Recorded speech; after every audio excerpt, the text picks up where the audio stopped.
Giành quyền đi tiếp thì tất nhiên là vui rồi. Thế nhưng đội tuyển Indonesia cũng sẵn sàng đối diện với những thử thách khó nhằn ở đấu trường hội tụ toàn anh tài của châu lục. Và chớ trêu thay, những lá thăm may rủi đã đưa đội bóng xứ Vạn Đảo vào bảng đấu được đánh giá tử thần. Và chào mừng các bạn đã quay trở lại với kênh Bình luận viên Anh Quân bóng đá Việt Nam. Jadwal ASEAN Cup 2024 berubah. Media Vietnam sebut timnas Indonesia jadi tim paling diuntungkan.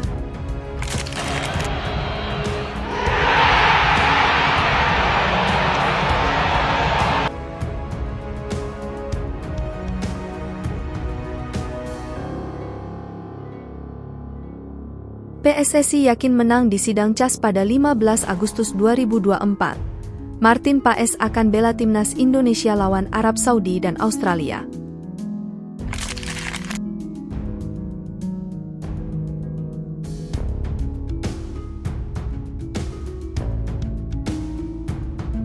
Erick Thohir bawa kabar gembira, timnas Indonesia akan gelar laga uji coba melawan Belanda.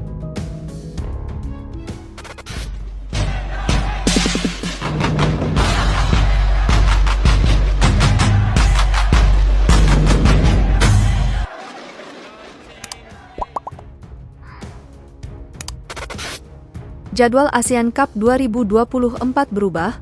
Media Vietnam sebut timnas Indonesia jadi tim paling diuntungkan. Media Vietnam menyebut timnas Indonesia sebagai tim yang paling diuntungkan menyusul perubahan jadwal ASEAN Cup 2024 atau yang sebelumnya bernama Piala AFF. Asosiasi Sepak Bola Asia Tenggara, AFF, awalnya menjadwalkan ajang ASEAN Cup 2024 bergulir pada 23 November hingga 21 Desember mendatang. Namun, turnamen tersebut rupanya mengalami perubahan jadwal alias diundur menjadi 9 Desember 2024 hingga 4 Januari 2025. Alasan diundurnya ASEAN Cup 2024 karena AFF ingin menghindari konflik dengan jadwal dua Piala Asia, yakni AFC Champions League Elite, sebelumnya bernama AFC Champions League, dan AFC Champions League 2, sebelumnya bernama AFC Cup. Perubahan jadwal ASEAN Cup 2024 tentunya sedikit banyak akan memengaruhi proses persiapan seluruh tim peserta. Akan tetapi, salah satu media Vietnam menyebut timnas Indonesia menjadi tim yang paling diuntungkan dengan perubahan jadwal ASEAN Cup 2024. Penyelenggara ASEAN Cup membuat titik balik perubahan jadwal, Indonesia mendapat manfaat besar. Tulis judul dalam artikel THO247VN. Indonesia menjadi tim yang paling diuntungkan saat ASEAN Cup 2024 ditunda. Pasalnya pelatih Shin Tae-yong dan timnas Indonesia akan mengikuti dua ajang yakni kualifikasi Piala Dunia 2026 dan ASEAN Cup 2024. Berdasarkan jadwal, timnas Indonesia akan memainkan dua pertandingan di putaran ketiga kualifikasi Piala Dunia 2026. Skuad Garuda akan menjamu raksasa Asia Jepang pada 14 November 2024. Kemudian melawan Arab Saudi 5 hari berselang, 19 November 2024. Awalnya, timnas Indonesia dibuat pusing untuk menentukan siapa pelatih yang akan menangani tim merah putih mengingat bentroknya dua ajang tersebut. Namun, PSSI baru-baru ini memutuskan bahwa Shin Tae-yong tetap akan menangani timnas Indonesia untuk kualifikasi Piala Dunia serta ASEAN Cup 2024. Setelah pengumuman tersebut, timnas Indonesia rencananya akan lebih fokus di kualifikasi Piala Dunia 2026 dengan memainkan skuad utama. Sedangkan untuk ASEAN Cup 2024, skuad Garuda berencana menurunkan pemain U23. Dan sekarang, dengan mundurnya jadwal ASEAN Cup 2024, media Vietnam mengatakan bahwa Shin Tae-yong akan memiliki keuntungan untuk mendapatkan personel yang diinginkan. Di saat yang sama, pelatih Shin Tae-yong juga menambah kemampuan untuk mendapatkan personel yang diinginkan. Tulis THO247VN dalam laporannya. Pasalnya, waktu penjadwalan ulang ASEAN Cup hampir bertepatan dengan libur musim dingin kejuaraan Eropa. Timnas Indonesia memiliki banyak pemain naturalisasi yang bermain di negara-negara kawasan ini. Sebagai informasi, di ajang ASEAN Cup 2024, Timnas Indonesia tergabung di grup B bersama Vietnam, Filipina, Myanmar, dan Laos. Di pertandingan pertama, Timnas Indonesia akan melawan Myanmar. Sedangkan Timnas Vietnam bakal menghadapi Laos pada 20 November 2024. Sementara itu, di kualifikasi Piala Dunia 2026, Timnas Indonesia tergabung di grup C bersama Jepang, Australia, Arab Saudi, Bahrain, dan Cina. PSSI yakin menang di sidang CAS pada 15 Agustus 2024. Martin Paes akan bela timnas Indonesia lawan Arab Saudi dan Australia. PSSI sangat yakin akan menang dalam sidang CAS, Court of Arbitration for Sport, perihal Martin Paes. Hingga akhirnya, kiper asal Belanda itu bisa membela timnas Indonesia melawan Arab Saudi dan Australia. Martin Paes sampai saat ini belum juga bisa membela timnas Indonesia. Padahal, kiper berusia 26 tahun itu sudah menjadi warga negara Indonesia, WNI, lewat proses naturalisasi sejak 30 April 2024. Ada satu permasalahan yang dialami oleh Martin Paes sehingga belum bisa memperkuat tim Merah Putih.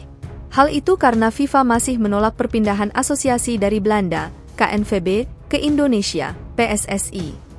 Kiper FC Dallas itu tercatat pernah membela timnas U21 Belanda saat berusia 22 tahun. Menurut aturan terbaru FIFA, pemain yang membela tim nasional di atas usia 21 sudah tidak diperbolehkan berganti federasi. PSSI sebenarnya sudah berjuang agar proses perpindahan federasi Martin Paes bisa segera selesai. Update terbaru, Martin Paes akan menjalani sidang CAS pada 15 Agustus 2024. Rencananya pada 15 Agustus 2024 akan melakukan sidang CAS. Lalu pada 18 Agustus 2024 akan terlihat hasil pengumumannya, kata Sekretaris Jenderal, Sekjen, PSSI, Yunus Nusi, kepada awak media termasuk bolasport.com. Kata Yunus Nusi, PSSI akan berusaha semaksimal mungkin agar memenangkan sidang CAS Martin Paes. Tujuannya tentu saja agar Martin Paes bisa membela timnas Indonesia pada putaran ketiga kualifikasi Piala Dunia 2026 zona Asia. Babak tersebut akan dimulai pada 5 September 2024 sampai 10 Juni 2025. Dijadwalkan, timnas Indonesia akan menantang Arab Saudi pada laga perdana grup C putaran ketiga kualifikasi Piala Dunia 2026 zona Asia di Stadion Internasional King Abdullah, Jeddah, Kamis, 5 September 2024. Selanjutnya, timnas Indonesia akan menjamu Australia pada laga kedua grup C putaran ketiga kualifikasi Piala Dunia 2026 zona Asia, Selasa, 10 September 2024.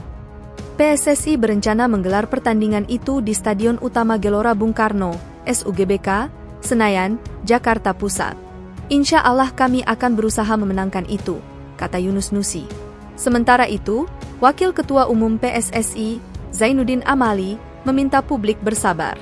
Sebab, PSSI sedang berusaha keras agar Martin Paes bisa menjadi bagian tim asuhan Shin Tae-yong tersebut. Semuanya masih proses dulu, kata Zainuddin Amali. Rupanya Stadion Qingdao dipilih karena kondisi iklim di sana sama seperti kandang Australia saat menjamu Cina di Stadion Adelaide. Mengingat kondisi iklim dan suhu Adelaide pada Oktober, maka timnas merekomendasikan kota dengan kondisi iklim serupa dengan Qingdao yang menjadi kota tuan rumah melawan Indonesia. Tulis laporan tersebut. Erick Thohir bawa kabar gembira, timnas Indonesia akan gelar laga uji coba melawan Belanda. Ketua Umum PSSI, Erick Thohir, mengungkapkan rencana untuk menggelar pertandingan uji coba antara timnas Indonesia melawan Belanda. Hal tersebut diungkapkan oleh Erick Thohir lewat akun Instagram pribadinya usai bertemu Duta Besar Kerajaan Belanda untuk Republik Indonesia, Lambert Grijrins. Pagi tadi bertemu Duta Besar Kerajaan Belanda untuk Republik Indonesia, Mr. Lambert _Grijrins _Dubes _Belanda. Tulis Erick Thohir di Instagramnya, Senin 5 Agustus. Dalam pertemuan tersebut, Erick Thohir dan Lambert Grijrins membahas potensi kerjasama antara Indonesia dengan Belanda. Kami membahas potensi kerjasama di bidang energi dan pangan, tambah Menteri BUMN tersebut. Selain di bidang energi dan pangan, pertemuan antara Erick Thohir dan Lambert Grijrins juga membahas soal sepak bola.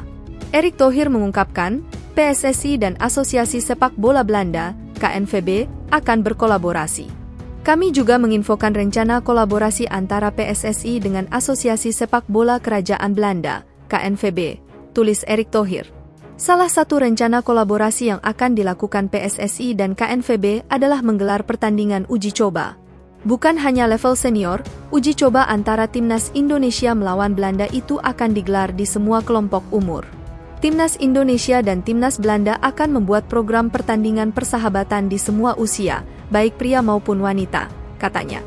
Terakhir kali timnas Indonesia bertemu Belanda terjadi pada 2013 lalu. Ketika itu, laga digelar di Stadion Utama Gelora Bung Karno, SUGBK.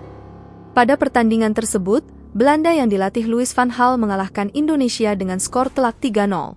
Kemenangan Belanda diraih lewat 2 gol Siem de Jong dan Arjen Robben.